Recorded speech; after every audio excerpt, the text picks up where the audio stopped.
पैगंबर और अर्श की महत्ता। पैगंबर सल्लल्लाहु अलैहि वसल्लम हमें बताते हैं कि पहले अल्लाह थे और कुछ भी नहीं था। फिर अल्लाह सुब्हानहू व तआला ने अल अर्श यानी सिंहासन का निर्माण किया।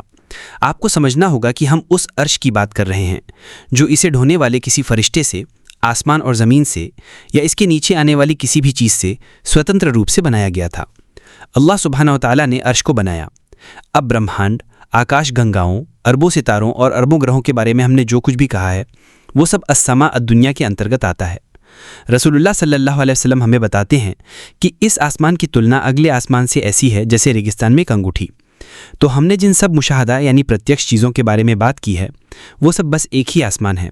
वो सब कुछ अपने ऊपर वाले आसमान की तुलना में एक लोहे की अंगूठी के नीचे आता है। आसमानों का क्रम और कुर्सी की तुलना। फिर पैगंबर सल्लल्लाहु अलैहि वसल्लम ने कहा, उस आसमान की तुलना उसके ऊपर वाले आसमान से भी ऐसी है जैसे रेगिस्तान में एक अंगूठी, और उस आसमान की तुलना उसके ऊपर वाले आसमान से भी ऐसी है जैसे रेगिस्तान में एक अंगूठी। ये तब तक चलता रहा जब तक पैगंबर सल्लल्लाहु अलैहि वसल्लम 7वें आसमान तक नहीं पहुंचे और उन्होंने कहा, उस आसमान की तुलना अल कुर्सी से है। अल कुर्सी एक पैर रखने की जगह या पादपीठ है। सईद इब्न जुबैर रदियल्लाहु ताला अन्हु ने कहा कि ये अर्श तक की एक सीढ़ी जैसा है। ये सभी आसमान कुर्सी की तुलना में रेगिस्तान में एक अंगूठी जैसे हैं।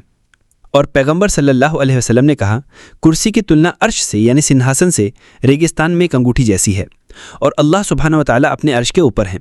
इब्न मसऊद रदियल्लाहु ताला अन्हु जब हमें विभिन्न दर्जों और आसमानों के बीच की दूरी के बारे में बता रहे थे तो उन्होंने कहा, और अल्लाह अपने अर्श के ऊपर हैं लेकिन उनसे कुछ भी छुपा नहीं है। इसकी सुंदरता यही है कि आयतुल कुर्सी में भी, जो कुरान की सबसे महान आयत है, अल्लाह सुब्हानहू व तआला अल कुर्सी का उल्लेख करने से पहले वसिअत कुर्सीयुहु सम्मावाति वल अर्द, उसकी कुर्सी आसमानों और ज़मीन को घेर लेती है, का उल्लेख करते हुए अपने ज्ञान का उल्लेख करते हैं। अल्लाह अज़्ज़ व जल बताते हैं कि उन्हें आसमानों और ज़मीन में होने वाली हर चीज़ का पूरा ज्ञान है। उनकी रचने में होने वाली कोई भी चीज़ अल्लाह सुब्हानहू व तआला के ज्ञान से बाहर नहीं है, और उनका कुर्सी पादपीठ अकेले ही सभी आसमानों और ज़मीन को अपने नीचे रखता है। अर्श की विशालता और अल्लाह का ज्ञान। इब्ने अब्बास रदियल्लाहु ताला अन्हु इस पर टिप्पणी करते हुए कहते हैं कि यदि कुर्सी पादपीठ पूरे आसमान और पूरी ज़मीन को घेर लेता है तो अर्श यानी सिंहासन कैसा होगा। तो हमारे पास अर्श के आकार की विशालता का कोई संकेत नहीं है, और निश्चित रूप से तब भी आप अर्श की तुलना या अल्लाह सुब्हानहू व तआला को कोई आकार देने का अनुमान लगाने की कोशिश नहीं कर सकते, क्योंकि अल्लाह सुब्हानहू व तआला के जैसा कुछ भी नहीं है। इमाम अल-कुर्तुबी रहमहुल्लाह कहते हैं कि अल्लाह अज़्ज़ व जल कुरान में कई बार खुद को महान अर्श के रब यानी रब्बुल अर्शिल मजीद या रब्बुल अर्शिल अज़ीम के रूप में उल्लेख करते हैं, क्योंकि यह उनकी रचना में सबसे पहला और सबसे शानदार है और सारी सृष्टि इसके अधीन है। यह अद्भुत है क्योंकि जब अल्लाह सुब्हानहू व तआला हमें इस खूबसूरत रचना के बारे में बताते हैं और जब वह सूरह अल हदीद में अपने अर्श पर उठने के बारे में बताते हैं तो अल्लाह सुब्हानहू व तआला यह बताने की तुरंत बाद कहते हैं कि अल्लाह अज़्ज़ व जल वो सब कुछ जानता है जो ज़मीन के अंदर और बाहर होता है, जो कुछ आसमानों से गिरता है और जो कुछ आसमानों से पैदा होता है। अल्लाह सुब्हानहू व तआला इस दुनिया की छोटी से छोटी जानकारी भी जानते हैं। अल्लाह की निकटता और दया। तो यह मत सोचिए कि अल्लाह सुब्हानहू व तआला दूर हैं, बल्कि अल्लाह सुब्हानहू व तआला कहते हैं वह आपके साथ हैं जहाँ कहीं भी आप हैं। मानन और अल्लाह अज़्ज़ व जल इसकी व्याख्या कैसे करते हैं कि वह आपके साथ हैं, कि वह सब कुछ देखता है, कि वह सब कुछ सुनता है। वह मूसा अलैहिस्सलाम और हारून अलैहिस्सलाम को बताते हैं कि मैं अभी भी तुम्हारे साथ हूँ, मैं सब कुछ सुनता और देखता हूँ जो होता है, मेरा ज्ञान सबको घेर लेता है। और कुरान और पैगंबर सल्लल्लाहु अलैहि वसल्लम की सुन्नत में यह एक खूबसूरत प्रभाव है कि हर बार जब अल्लाह सुब्हानहू व तआला अपनी महिमा का उल्लेख करते हैं या अपने ज्ञान का उल्लेख करते हैं तो वह इस तरह से अपनी महानता का उल्लेख करते हैं जो दूरी की छवि बना सकता है, लेकिन अल्लाह सुब्हानहू व तआला इसे हमारे करीब लाते हैं। उदाहरण के लिए अल्लाह सुब्हानहू व तआला कहते हैं, क्या आपको सुरक्षा की अनुभूति है? क्या आपको वास्तव में यकीन है कि ऊपर वाला आपको ज़मीन से आपके नीचे से डुबा नहीं देगा? यानी अल्लाह सुब्हानहू व तआला पूर्ण नियंत्रण में है। इसी तरह पैगंबर सल्लल्लाहु अलैहि वसल्लम जब अबू बकर सिद्दीक़ रदियल्लाहु ताला अन्हु के साथ उस छोटी सी गुफा में गारे थौर में थे तो उन्होंने अबू बकर रदियल्लाहु ताला अन्हु से क्या कहा? उन्होंने उनसे कहा, तुम 3 के बारे में क्या कहते हो? और उनमें से तीसरा अल्लाह सुब्हानहू व तआला है। अल्लाह अज़्ज़ व जल हमारे साथ है, डरो मत, शोक मत करो, अल्लाह निश्चित रूप से हमारे साथ है। तो जैसे हम अल्लाह सुब्हानहू व तआला की महानता को स्वीकार करते हैं, हम महसूस करते हैं कि यह राजा, सभी राजाओं का राजा, अपने सबसे गरीब सेवकों से भी अछूता नहीं है। फिरदौस और क़यामत का दिन। पैगंबर सल्लल्लाहु अलैहि वसल्लम चाहते थे कि दुआ करते वक्त भी हमारे मन में यह विचार रहे। उन्होंने सल्लल्लाहु अलैहि वसल्लम ने कहा कि अल फिरदौस जन्नत का सबसे ऊंचा स्तर है, और अल फिरदौस के ऊपर, सीधे अल फिरदौस के ऊपर अर्श अर्रहमान है। जन्नत की नदियाँ वहीं से बहती हैं। तो क्या आप सुभान अल्लाह कल्पना कर सकते हैं, जन्नत की नदियाँ अर्श से बह रही हैं। और उन्होंने कहा, जब आप अल्लाह से मांगें तो सिर्फ जन्नत न मांगें, उनसे अल फिरदौस मांगे, जन्नत का वह दर्जा जो सीधे उनके अर्श के नीचे है, जहाँ से जन्नत की नदियाँ बहती हैं। यह क़यामत के दिन भी सबसे महान स्थान है। पैगंबर सल्लल्लाहु अलैहि वसल्लम ने हमें उन 7 लोगों के बारे में बताया जो अल्लाह सुब्हानहू व तआला की अर्श के नीचे छाया पाएंगे, जब उनकी छाया के अलावा कोई छाया नहीं होगी।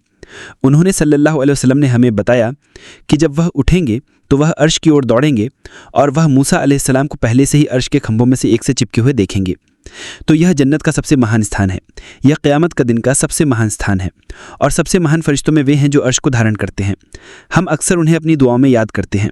अल्लाह सुब्हानहू व तआला हम्मलातुल अर्श यानी वह महान फरिश्ते जो अर्श को धारण करते हैं की बात करते हैं, और वह अभी 4 हैं।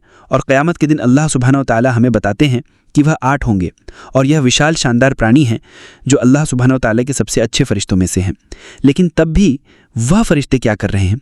वह अर्रहमान की तस्बीह कर रहे हैं, वह अल्लाह की महिमा कर रहे हैं, वह अल्लाह की पूर्णता की घोषणा कर रहे हैं, ताकि यह दिखाया जाए कि अल्लाह सुब्हानहू व तआला अर्श से स्वतंत्र है। अल्लाह अर्श को धारण करने वालों से स्वतंत्र है। अल्लाह को अर्श की आवश्यकता नहीं है। अल्लाह को अर्श धारण करने वालों की आवश्यकता नहीं है। वह लगातार उनकी महिमा कर रहे हैं और उनकी पूर्णता की घोषणा कर रहे हैं, क्योंकि हम अल्लाह सुब्हानहू व तआला को ऐसे ही समझते हैं, क्योंकि अर्श से पहले केवल अल्लाह थे। इमाम मालिक की प्रसिद्ध उक्ति। और इमाम मालिक रहमहुल्लाह ने वास्तव में हमें अपनी आस्था दी है। उन्होंने हमें धर्मशास्त्र को समझने और अपनी आस्था को समझने का एक तरीक़ा दिया है। जब एक व्यक्ति ने उनसे पूछा, और ये बहुत प्रसिद्ध कथन है, उनसे एक व्यक्ति ने पूछा कि अल्लाह सुब्हानहू व तआला अपने अर्श पर कैसे उठे? हम विश्वासियों के रूप में इसे कैसे समझते हैं? अल्लाह सुब्हानहू व तआला अपने अर्श पर कैसे उठे? और इमाम मालिक रहमहुल्लाह को पसीना आने लगा, वे कांपने लगे।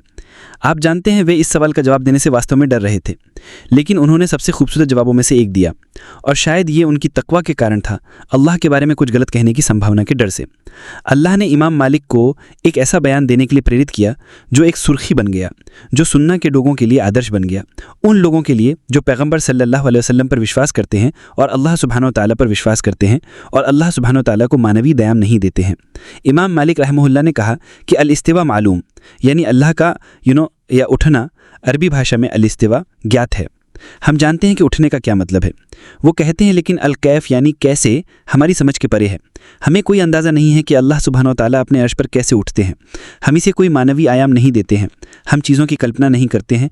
हम इसे समझने की कोशिश नहीं करते हैं। हम बस इसमें विश्वास करते हैं जैसे अल्लाह सुब्हानहू व तआला ने हमें दिया है, और इसके बजाय हम खुद को वास्तव में उन लाभदायक चीज़ों से जोड़ लेते हैं जो हम इससे ले सकते हैं, सबकों से, और यही मुख्य बात है। तो पैगंबर सल्लल्लाहु अलैहि वसल्लम ने हमें क्या बताया? उन्होंने कहा कि जब अल्लाह सुब्हानहू व तआला ने अपनी रचना पूरी की तो उन्होंने अपने पास अर्श पर लिखा कि निश्चित रूप से मेरी दया मेरे क्रोध को पार करती है और उसे आगे बढ़ाती है। यही अल्लाह सुब्हानहू व तआला के अर्श पर निर्धारित है। उनकी दया उनके क्रोध से बड़ी है। अस्सलामु अलैकुम वरहमतुल्लाहि वबरकातुहू। मुझे उम्मीद है कि आपको यह वीडियो पसंद आया होगा और इससे लाभ हुआ होगा। यदि ऐसा हुआ है तो कृपया इसे साझा करें, और यदि आप श्रृंखला के बाकी हिस्से का अनुसरण करना चाहते हैं तो कृपया ऊपर दिए गए बॉक्स पर क्लिक करें।